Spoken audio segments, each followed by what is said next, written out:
Hi, this is Brendan Davis from Bedrock Games and the Bedrock blog, and I'm here with Adam Balderstone for another episode of Bedrock and Balderstone, and today we are talking about Torchwood Season 2, Episodes 3 and 4, To the Last Man and Meat.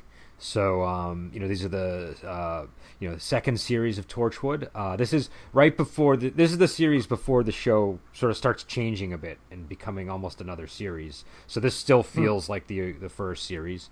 And the first episode we saw was To the Last Man, which is a Toshiko episode, where there's a guy who's been frozen at Torchwood since, 1918?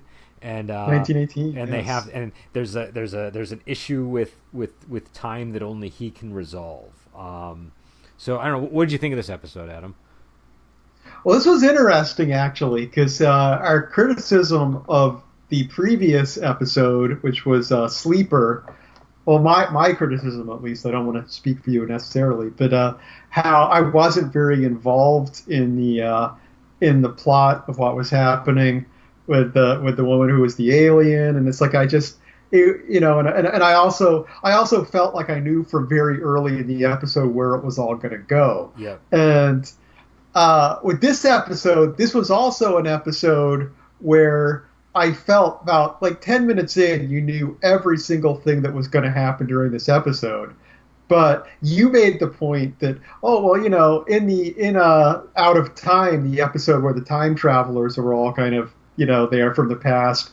That episode did work, and it was because the characters, they were involved with the Torchwood characters. And the episode tonight, last night, was, To the Last Man. It involved these characters. This character basically did get involved with Tosh, and it worked for me. And even though I knew everything that was going to happen, I enjoyed watching it slowly play out over the course of the episode, and it was a satisfying episode for me. Yeah, I thought I really like this episode. This is one of the ones that I remember. Like when I think back to the show, it still sort of stands out in my mind, and I think it's because Tosh is an interesting character.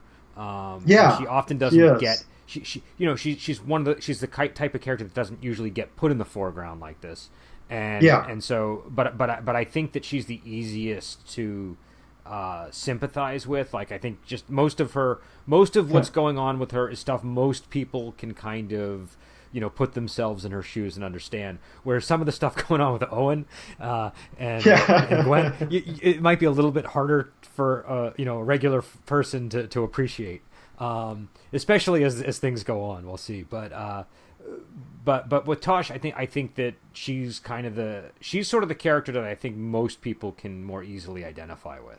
At least she's the character in Torchwood that if you had to hang out with one on a regular basis, I feel like Tosh would be the easiest to take. Yeah. And so I thought that was interesting. I thought that I liked sort of I don't know, there's like a scene where she's getting ready because this is the day that he's coming out of his and everything. And I thought that was a very nice scene. It was just very well done, and it you got a sense of how meaningful this was for her character. But it was, I don't know, it was a very it was like a romantic episode, but like in a very it's not like they were deeply in love or anything like that. It was more like it was like an innocent type of sort of puppy love or something. But also that they started the episode with the end, like what's going to happen, like because they could have kept that to themselves until the very end and surprised you with it. And I thought that by leading with the ending, it what it did for me as a viewer was it allowed me to enjoy and just kind of appreciate the story that they wanted you to focus on, which was the Tosh, and I forget the name of the guy, Tom Brockless. That's it, Tommy. But I agree with you on the scene of her getting dressed, because I was watching it for the first time, so it didn't have significance to me at the time. I mean, at the moment, what I was thinking when I saw the scene, it's funny you talking about Tosh not getting enough time. during the opening credits of this, they kind of flash on Tosh, and I'm like, man, we really don't see enough of Tosh on the show. Literally went through my mind. So then when you go to that scene, if we're all getting ready, I'm like, oh, is this a Tosh episode? Are we finally getting another Tosh episode? And so that was, I didn't get the significance of it, her being getting ready because she knew this was the day the guy was getting unfrozen, and she had kind of the crush on and stuff. And, but it's nice because, you retroactively think back to that scene during the episode. You're like, oh, that's why this was so important to her. But we also get a glimpse of the early Torchwood too, because at the very beginning it's 1918, and the people, like, basically Tom Brockless it's World War One. He's recovering in bed. He's shell shocked, and something happens at the hospital. They're investigating these apparitions, and they walk into a hall, and they suddenly see Tosh and Tom Brockless, and Tosh is like saying, you got to tell them, and he walks up and he tells them to go to his bed and remove him, and they go back to the room, and they say, come with us, we're Torchwood. So that's kind of how I thought it was a cool opening, because it's like, oh, okay, this is what Torchwood was like at the time. And so there's this, and so what ends up happening is they leave this standing order that's sealed for the Torchwood team, and that's kind of the mystery of, like, well, when is it going to open, and what is it going to say? We know kind of what's going to happen, but we don't know the full extent of it, and we don't know the exact timing. Though we have a pretty good idea. It's only there's only so many ways the episode can go at that point. But I mean, the cold open on this episode was great. I mean, it was very cliche in a lot of ways, but it was just a textbook cold open performed well, I thought. And but yeah, everything about this episode really worked for me. Usually I come up with a few nitpicks or something, but it just kind of hung together. It did exactly what it was supposed to. I had a slight nitpick. At the end. And it didn't occur to me the first time I watched it, but I think when they had Toshiko go back in his mind at the end, I don't know that was necessary. I feel that was almost like running out the clock, like, because once they connected it back to the beginning, I didn't feel the need. I mean, they got to play back to the thing where he said, just, anything you tell me, I'll do. And, she gets to, she just say, you're my brave, handsome hero or something. And she says that to him. So you got that sense of, sort of circularity. But I felt like they could have maybe had that happen before she could have said that to him before he went back. And they didn't need the extra. They didn't need to belabor it by having her say the exact words anyway. I mean, it's just, he'd established that he was willing to do anything for her, and they'd had her kind of, they had the whole scene earlier where she encouraged him to say the things to the Torchwood people so they knew what to do, and it was a little more than it was needed. I don't feel like it hurt the episode too much, but yeah. But here's one thing I'm wondering about. I'm wondering about this. Like, we know that this is like the fourth time that I think he's seen Tosh, right? Like the past 4 years, she's this has been going on. But he's been doing this since 1918 at Torchwood, and they have to wake him up once every year for a day, I guess, to make sure he's not he's okay and all that. So, number one, is Tosh the only person that he's had a fling with this whole time, or is this something that happens all the time with this guy? But number two, that's gonna be really weird, waking up for a day and getting one day, it's not like seeing time flash before you. You get time to absorb it, but you do see change. It's like it's like he mentioned the mini skirts. Like, oh, in the '60s they were all wearing mini skirts, is something he said.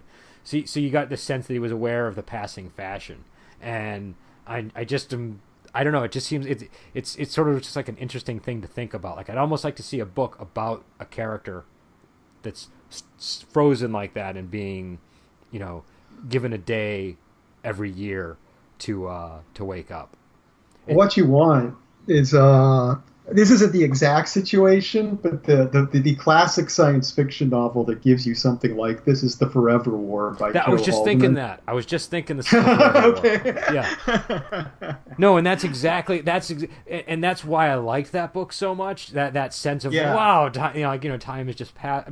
But this is different because this is like we're going year by year, and it's more rooted in history. So it's more like It's not science fiction in the future. Yeah, because Yeah. if you did it in the future, right, it's like you're looking at stuff that the writer is just making up. But this is more like, oh no, I'm going to start this character. It's kind of like the Interview with a Vampire thing. I'm going to start this character at this point in time, and I'm going to have them experience history as it unfolds, which is something that they've been able to do with Jack Harkness. But I just particularly like the idea of a character just getting like little 1-day bites of time. Yes. No, it's yeah. I mean, you could do an alternate episode just about Tommy and his. You could have done the whole episode from his perspective of being, waking up and going through all these years of different Torchwood people and Torchwood staff. That would have been, of course, that once again the part of what made this episode work was tying Tosh so strongly in. So it might have worked, but it would have been a very, very different episode. I think the episode was made. They made it the way they should have made it. I just was in the back of my head. I was just thinking, I wonder if like a Tommy Brockles spin-off series would be such a bad idea. Yeah, and it's There was part of me that was thinking, maybe they're going to do like some double trick on us or something. Like maybe the firing squad story was a cover, and like Torchwood refroze him, so there's actually been 2 Tommies frozen this whole time, and they're going to unfreeze. They refroze but I didn't really think they would do that, but it was just my brain looking, is there any way this could have a less than tragic ending? And that was what I came up with. Anytime Doctor Who or Torchwood deal with World War I or World War II, they usually, except for there was that one episode where they went back and they locked Hitler in a cabinet. But usually they deal with it fairly seriously. World War I especially, like you say, World War II they can be a little more, because I mean the Everybody Lives episode of Doctor Who was a World War II episode where everybody got brought back, yay!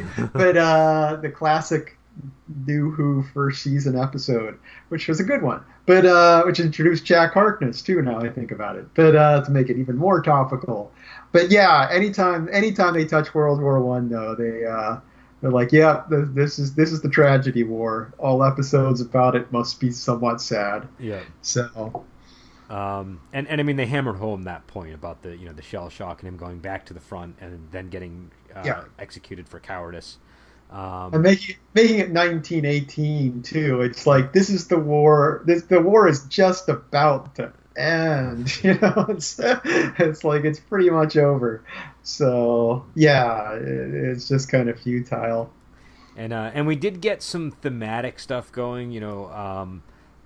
Maybe some foreboding here. Ianto says nothing at Torchwood ever changes when they're talking about the 2 agents and they find out what happens to the woman, because I think she dies in 1919 or something. And so it's a little bit ominous to hear. And so so I don't know. I thought there was that, and but I think again the big thing about this episode was that it was a good episode for the Toshiko character. And everybody really did kind of pull back. Like you got a little bit of Owen because their storylines are a little bit tied together. Because obviously, she's They established that she is fond of Owen last season, right? They established last season that they had some form of relationship for a time. Yeah, okay. I mean, there was something happened between them that she took more seriously than he did. But yeah, it happened before the series started. Okay, it was pretty much established. I'm starting to get season 1 and 2 blended together, I think. But either way, we can see that she's she has an interest in Owen, especially by the next episode, and so Owen's this is maybe he's always been kind of sending mixed signals anyways. So, but we got some nice interactions between them. Now the next episode is Meat. And I'm just curious, I kind of knew how you would react to the last episode. You reacted about how I thought you would. I had no idea how you'd respond to meat, so I'm curious what your feeling was on it. Oh, well, I mean, it was, yeah, I gotta say, my initial reaction watching it early in the episode, it's like, wow, last episode, I was surprised we got a Tosh episode. Now we get a Reese episode? Wow, they're really, really digging deep this season. But, yeah, I like the episode. I mean, it was good to give Reese a little more time, and, I liked the way they concluded it, too. Because, it would have been very easy to just, use the amnesia pill at the end and just have it mean nothing. But I was like, okay. I was like, please just don't let this whole thing reset, because it's more interesting for it to actually carry on with some consequence. And I'm glad they stuck to that. I think they do a good job with the Reese character overall, as the series progresses. And this is kind of the start of it, because up until this point, he's almost just a little bit more annoying than anything else at times. And so yeah, well, it's like I like the character, but he's just, like you say, he's just like, oh, here's a cell phone call from Reese that has nothing to do with what's going on, just to remind you that Reese is still alive. And it's like, no, he's one of these characters. He seems like a great guy, but he's always kind of pestering her, because he's like, yes, he's the husband of the, somebody who works at Torchwood. So, and that was fine, but you didn't want 4 years of that. Do you know what I mean? No. It would have gotten tiresome. So getting Reese to see, getting to see Reese interact with the other Torchwood characters and so on was fun too. I mean, it just he became part of the show for the first time, really, in this episode. Well, and we get to see sort of the tension between him and Jack, and the sexual tension between her and Jack, and there's just a lot of. It's sort of like the best and the worst of Torchwood at the same time. Like, that is sort of the thing that is definitively Torchwood, but it's also the thing that, like, you can kind of occasionally roll your eyes at when it crops up, especially if it emerges when the world is about to end and a petty human drama rises to the surface. But the end of last season, I would say, really had that going, but.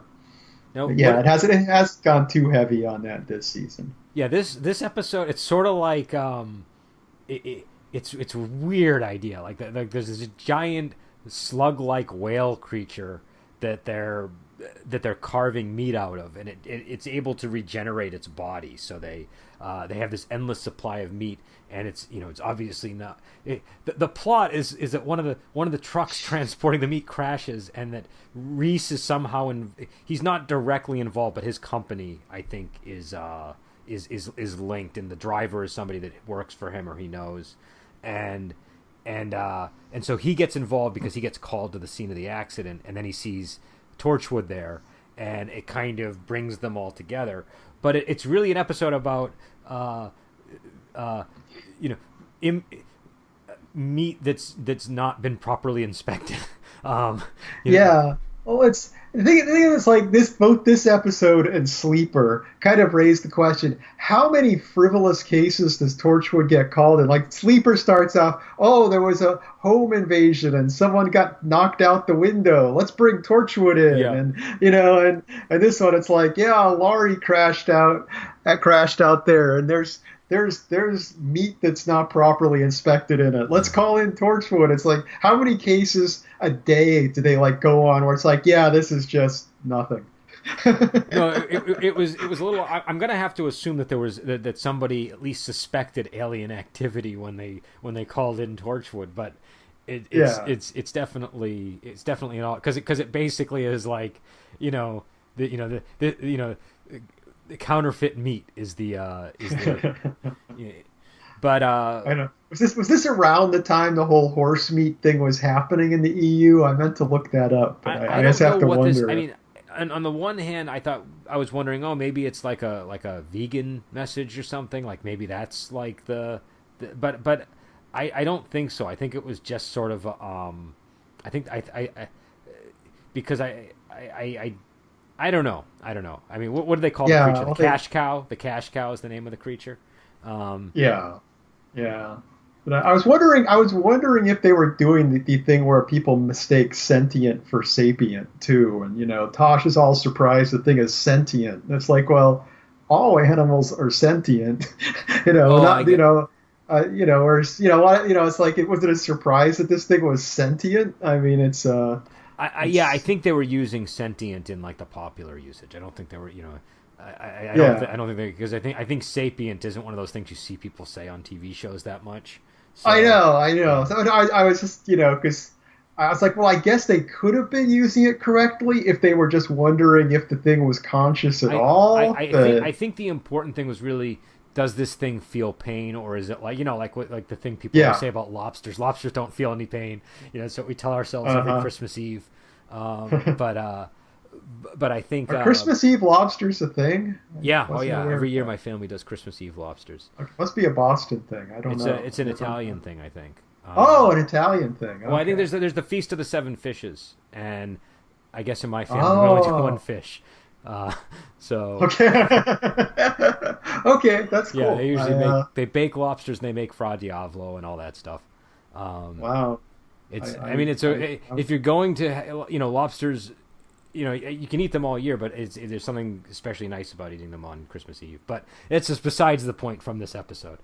Yeah, we're getting a little lost here, Uh, but anyways, it's that question of is this like an unfeeling like I almost think it was just sort of like, oh, it's a little bit higher up on the yeah, on the it's not hierarchy of something I get being too is worked up about as a yeah. nitpick. It just kind of crossed my mind. But but the interesting thing is Jack gets particularly moved by this creature. He gets he decides that they're going to rescue it. Do you know what I mean? And the rest of the team is like, oh, should we be doing that? Shouldn't we just be destroying it or locking it up? And then he has that moment with it where he puts his hand on the slug. It's sort of like the opposite of the Neil Patrick Harris scene in Starship Troopers. Yeah, you're right. It reminded me of something, and I couldn't think Yeah, what. That's it. yeah, That's it. That's what they were. That was yeah. what the It's shot the it's was. afraid scene. Yes, yes. No, I was just like, I know this. I know this image. I know this image. I couldn't put it together. Oh, But that's funny. but did you think it was weird that he was so?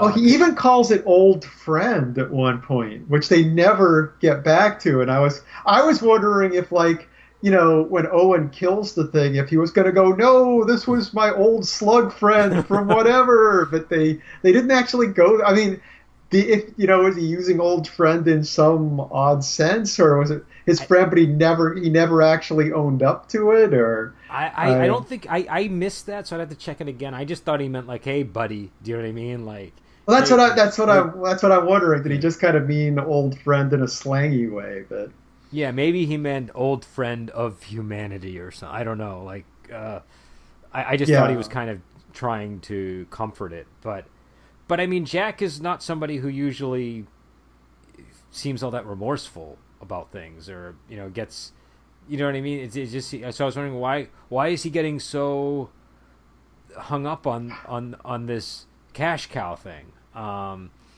yeah. And, I don't know. They're early in the episode when he first got all worked up about it. Well, not all worked up when he had showed some emotion about it at all.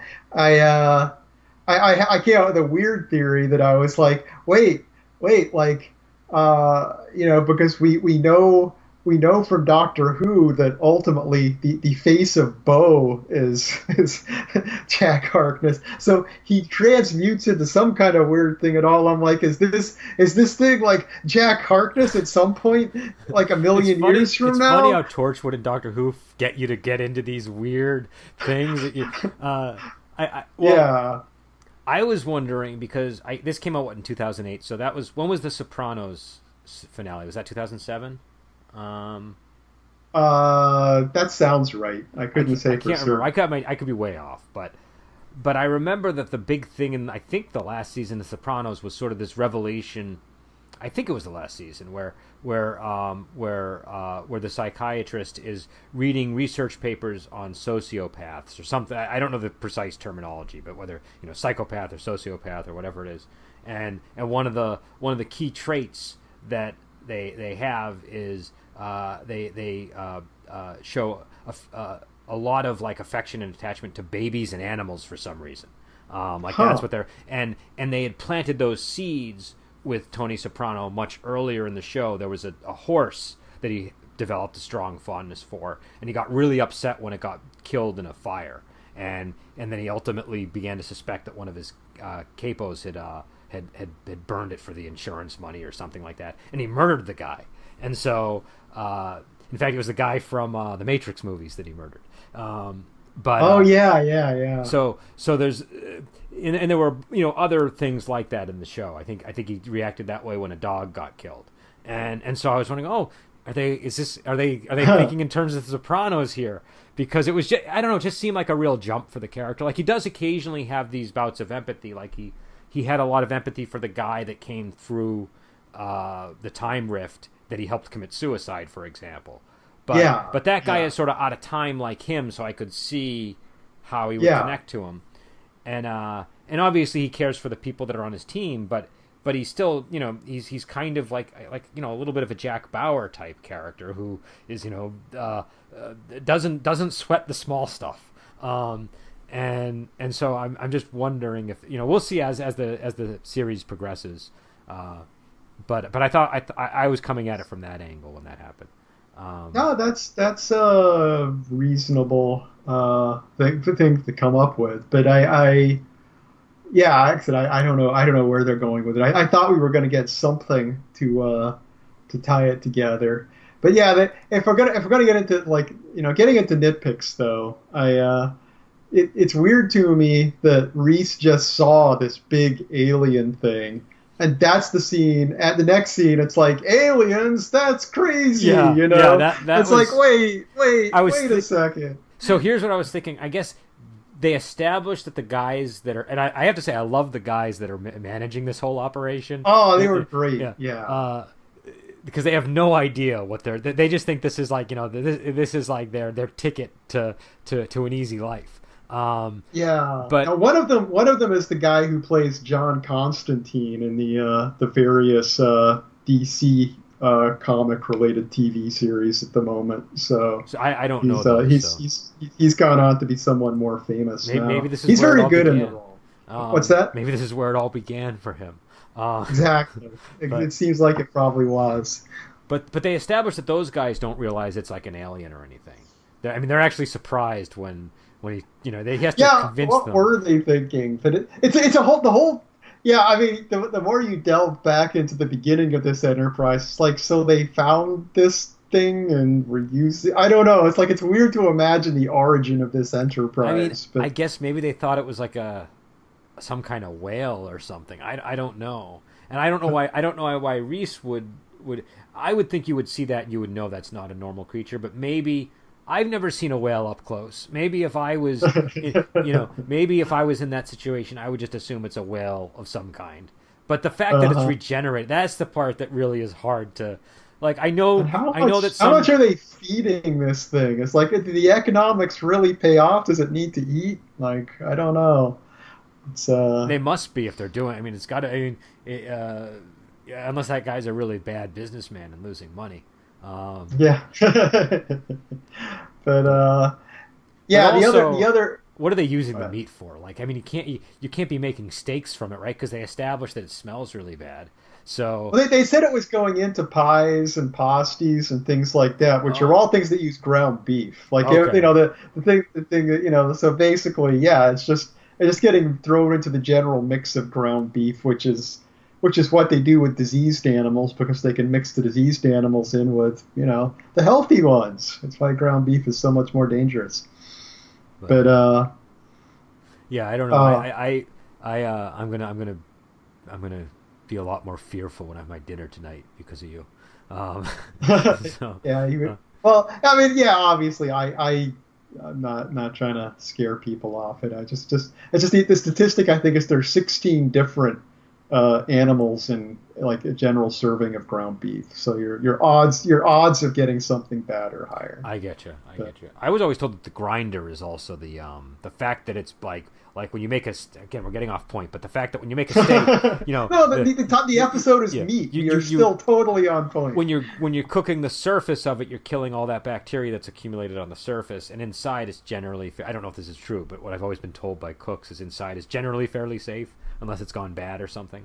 But if you're grinding it up, it's like all the surface stuff is mixed in with the regular meat, and so it's you can't just sear the sides of a hamburger and then be confident that the inside is safe to eat. I'm pretty cautious with my meat anyways. I generally cook it medium well these days just to be on the safe side. The other weird thing is like they had the scene where they're all suspicious of Reese. Well, not all of them. Obviously, Gwen isn't suspicious, but they had the scene where they get suspicious because he's like all buddying up to these guys that are running the operation, and then they immediately are willing to like. That's when they decide, okay, let's bring him in. Let's bring him into Torchwood and show him around. These episodes, especially this one, and I think the tail end of the Tosh episode, they feel very much a product of their time because it was that period where you'd kind of come back from the break and the episode would swing into another thing that's going on that you have to just key into, and I felt that jostling going on in this episode, and I remember that rhythm from watching TV back in 2008 or 2007. Again, 24 feels like that all the time. Jack Bauer has a heart attack, and then the next minute he's running through the streets to some other problem. I think it was just a product of that sort of. You see it in the editing and in the just the way things kind of like literally you can almost feel the camera pendulum swing. Do you know what I mean? There's like that. There's that sense of momentum and movement. But I kind of like the stuff with Reese where they try to get you to suspect him as a viewer a little bit initially because you don't know. Oh, is he in on this? Does he know, or is he just curious because he's trying to find out what his wife is doing? And so they kind of give you a sense of it, but they hold just enough back that you could see them doing a reveal at some point in the episode.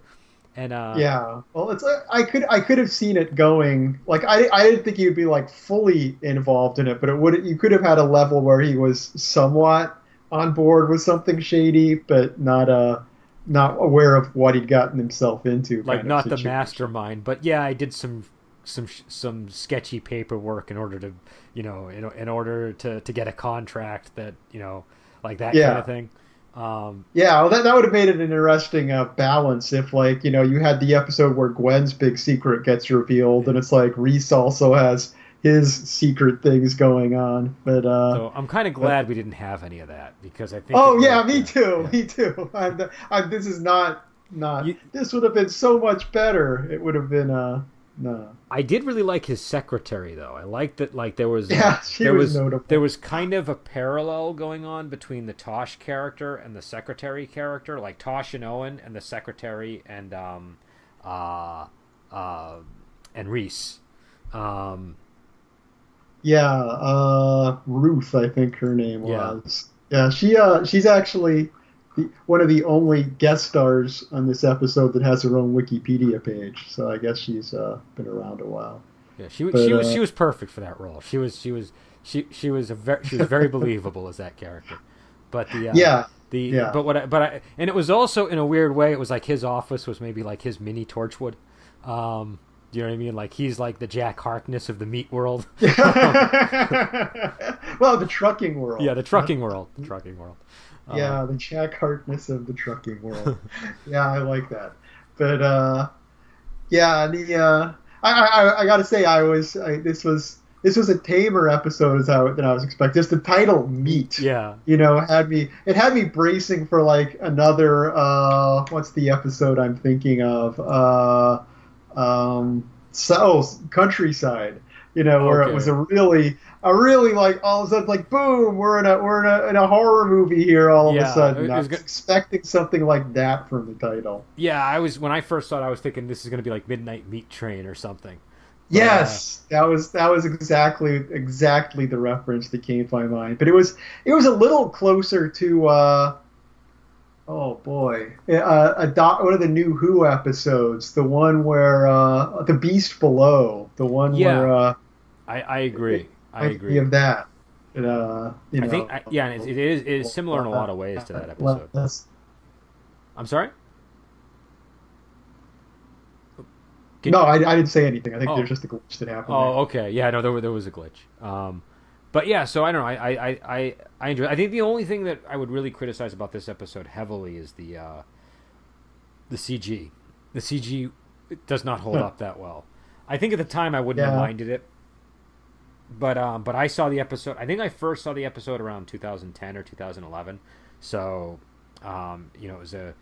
it was it wasn't that long after it came out, but it was long enough that CG had improved slightly, and Yeah. I think I noticed that it wasn't totally great. But this time I really noticed it. This time it was inescapable. Um, Yeah, I'm always less forgiving of bad CGI than I am of bad practical effects, I find. It may not be fair, but it's the case. But yeah, what it no, felt like I agree. actually. You said you're less forgiving of bad CGI than practical Yeah. effects. Yeah, I would agree. Yeah. Well, it's because CGI when they're bad, they totally pull you out of it. When practical Yeah. effects are bad, at least there's still something there. But Yes. when a CGI is bad, there's not even anything there. It's just you can see the computer at work, and it's and I don't even like good CGI in a lot of movies. Like when you can just feel the omnipresence of CGI, and even if the CGI looks good, but it doesn't feel like people's feet are touching the ground and things have the Yeah. weight that they should have. That's why I can't watch a lot of those superhero movies. I just can't stand that constant sense of things exploding onward, and Yeah, well, it's why I can't watch many scenes with car chases and stuff now because now all the car crashes and stuff are done CGI, yeah, and that last Terminator movie was the most egregious, where they have a truck and a bus crash, and the bus flips 50 yeah, feet into the air, and you're like, that no, one. it makes me think you're watching a balloon. It's an inflatable bus, not a bus. You're It even seeing has it no with mass. you see it with fight choreography now too. There's a lot of CG in fight Yeah, scenes, and that real sometimes I've seen it used to good effect, but most of the yeah, time I like if it's something clearly a human couldn't do, and you're doing, particularly if you're doing it for humor, I think it's better. But I really wish they would lay off a lot of like I think occasional use is fine of any of these techniques, but when it becomes yes. when it when it just overtakes when there's no more human actor needed, that's when I sort of tune out. And I think Yeah. you do see that with car chases and stuff a lot, and it also the whole reason that a car chase is exciting is because there's a person in the car that's Mhm. crashing and could get hurt, and that's why there's like a thrill. And if it's just CG, the thing. This with the mistake they're making is they think what makes it exciting is just the action that's playing out across the screen, not the Yeah. knowledge of how the movie is made. And a lot of what people are looking for when they watch these movies is they want to see what they know is like a human doing something that's impressive or death defying or just hard and takes a long time to master. So um, Yeah, I agree. Well, I mean, the mastery thing, and getting back to cars, it's like the fact that cars are these big, heavy metal things that can smash into each other, and if it doesn't feel like big, heavy yeah, metal thing, or at least fiberglass things smashing yeah, into each other, it doesn't. There's nothing. But yeah, actually, the thing I'll call out of the special effects in this episode, to get specific, is it felt like rear projection. The point where Owen runs up with his needle thing and is injecting the yeah, monster over and over again. Like, rear projection is that technique where you literally have in old movies where you literally have an actor standing in front of a screen where the image is being projected from behind the screen onto it, and they're pretending they're interacting with the thing on the screen. That is what all those shots with him running up. It was like him kind of jabbing a needle at this thing that he wasn't really touching, that was just mm, the alien projected behind him. That just looked really bad. yeah. I agree. Um, but yeah, we're coming up on the end of the episode here, so we're gonna have to Oh, uh, end it soon. Any final thoughts on the on either of them? uh, let's see. No, I think I've pretty much covered my thoughts on these episodes. All right. So it looks like the next episodes are Adam and Reset. So we will, I'm sure we'll have plenty to say on those, and hopefully we'll get to those ones by Wednesday or something. And then this Friday, what are we doing on Wuxia Weekend this Friday? We're doing Vampire Cleanup Crew. Yes, Vampire Cleanup Department. And so that's a really cool hopping vampire movie. We'll be talking about that on Friday. And it's a pretty recent one, too. So, and it's one that I would definitely say try to check it out before the episode if you can. I'll try. Oh yeah. Yeah, I guess I have to. But All right. But we will let you go, and we will talk to you later.